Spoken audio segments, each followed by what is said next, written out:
Assalamualaikum warahmatullahi wabarakatuh. Saya Anastasia Brenda dengan NIM 2011311104 dari Institut Kesehatan dan Bisnis Surabaya.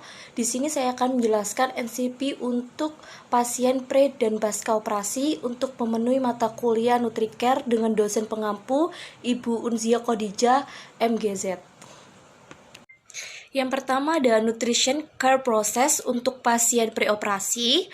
Yang pertama ada identitas pasien dengan nama Nyonya Ana, jenis kelamin perempuan, usia 62 tahun, berat badan 45 kg, tinggi badan 145 cm dengan diagnosa Chamalicna kolon trapesium D preoperasi. Tahapan yang pertama adalah asesmen yang terdiri dari 1. Antropometri dengan menghitung IMT pasien atau yang disebut dengan status gizi. Dengan tersebut, pasien memperoleh IMT 21,4 kg per meter kuadrat. Dengan begitu, IMT pasien atau status gizi pasien adalah normal. Berikut adalah penghitungan BBI. Dengan rumus TB dikurangi 100 dikurangi 10% dengan memperoleh 44,9 kg.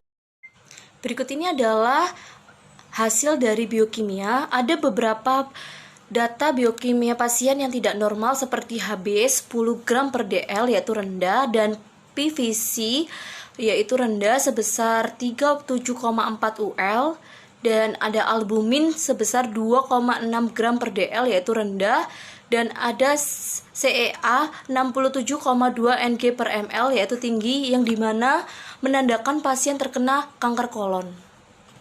Berikutnya adalah fisik klinis.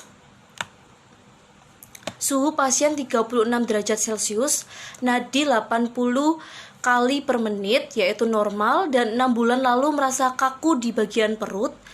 Sebelum masuk rumah sakit, pasien mengalami muntah 7 kali dan ada gumpalan berwarna hitam seperti petis. Berikutnya adalah dietary history. Riwayat pasien saat di rumah yaitu 6 bulan terakhir nafsu makan pasien menurun. Frekuensi makan 2-3 kali sehari. Makanan yang sering dikonsumsi pasien adalah ikan, telur, tahu, tempe, semua digoreng, sayur bayam, wortel, labu siam, buah pepaya, dan pisang. Pasien mengonsumsi teh tiap hari dan kadang minum susu segar. Dan menghasilkan hasil recall sebesar energi sebesar 1532 kilokalori, protein 45 gram, lemak sebesar 81 gram, karbohidrat 182 gram. Berikut adalah menghitung energi kebutuhan untuk pasien dengan menghitung dengan rumus AMB dengan 65 ditambah 9,6 dikali BB ditambah 1,8 dikali tinggi badan dikurangi 4,7 dikalikan umur dengan memperoleh hasil 1066,6.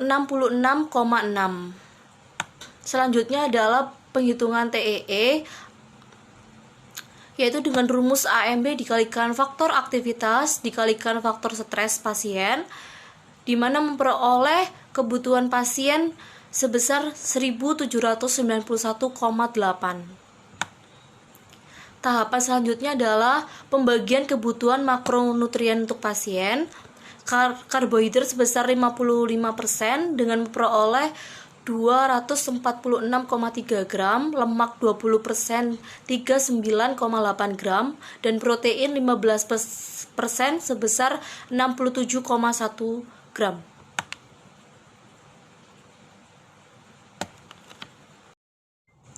Yang berikutnya adalah menghitung persen tingkat konsumsi pasien. Yang pertama ada energi sebesar 85,5% yang dimana ini adalah defisit dan untuk karbohidrat sebesar 73,8%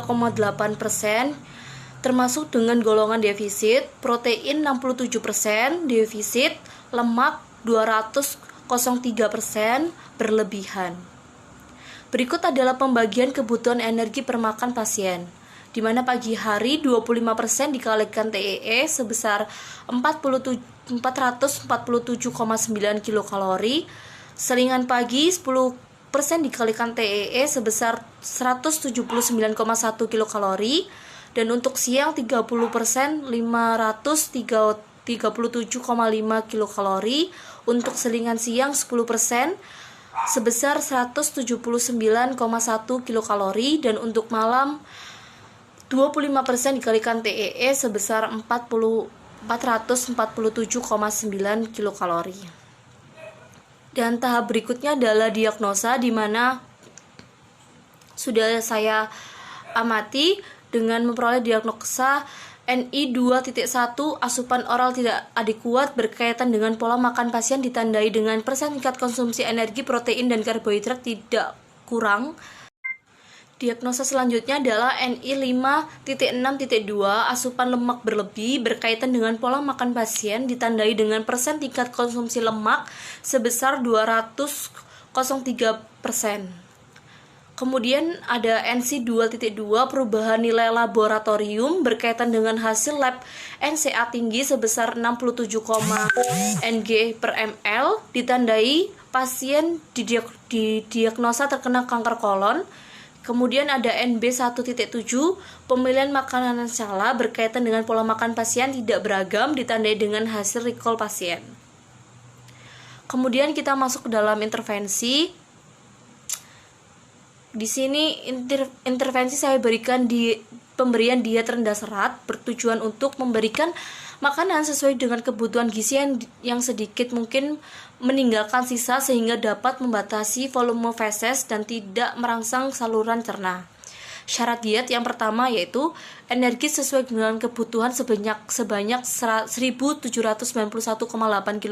kilokalori, protein sesuai kebutuhan sebanyak 67,1 gram, lemak sesuai dengan kebutuhan sebanyak 358,3 gram, karbohidrat sesuai dengan kebutuhan sebanyak 358,3 gram, dan lain sebagainya sebagai berikut. Berikut makanan yang dianjurkan, yaitu yang pertama ada beras dibubur atau ditim, roti bakar, kentang rebus, tepung-tepungan dibubur atau dibuat puding. Kemudian ada daging empuk, hati ayam, ikan rebus, ditumis, dikukus, diungkep ataupun dipanggang, telur rebus ditim atau diceplok air.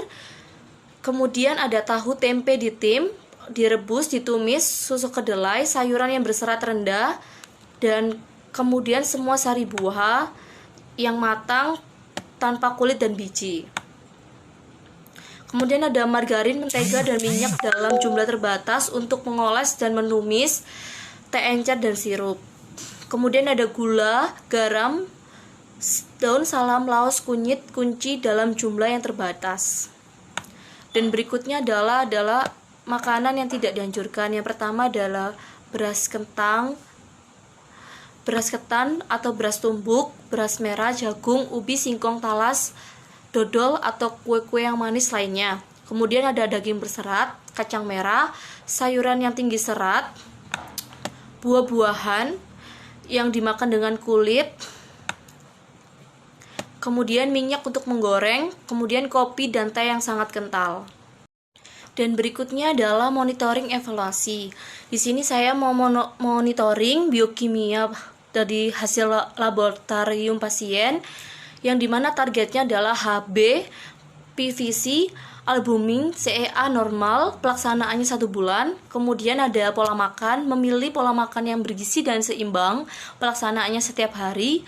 Dan yang terakhir adalah fisik klinis, mengurangi muntah saat makan pada pasien yang pelaksanaannya tiap hari.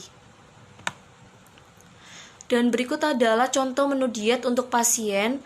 Di pagi hari ada nasi tim, semur ayam, tempe bacem, sayur bayam dengan jumlah kalori 447,9 kilokalori. Dan untuk selingan pagi ada jus alpukat dan pisang dengan jumlah kalori 179,1 kilokalori. Untuk siang ada nasi tim, tumis kacang panjang, ikan kuah rebus, telur ayam rebus, buah papaya dengan kalori sebesar 537,5 kilokalori. Dan untuk seringan sore ada jus jeruk dan pisang dengan kalori 179,1 kilokalori. Dan untuk makan malam ada nasi tim, semur daging lembut, sayur bayam, tempe bacem, sayur tahu, tumis labu, pepaya dengan kalori sebesar 4. Dengan jumlah seluruh menu diet yang saya buat sebesar 100.791,8 kilokalori. Dan berikut ini adalah hasil dari perhitungan dari Nutrisurvey.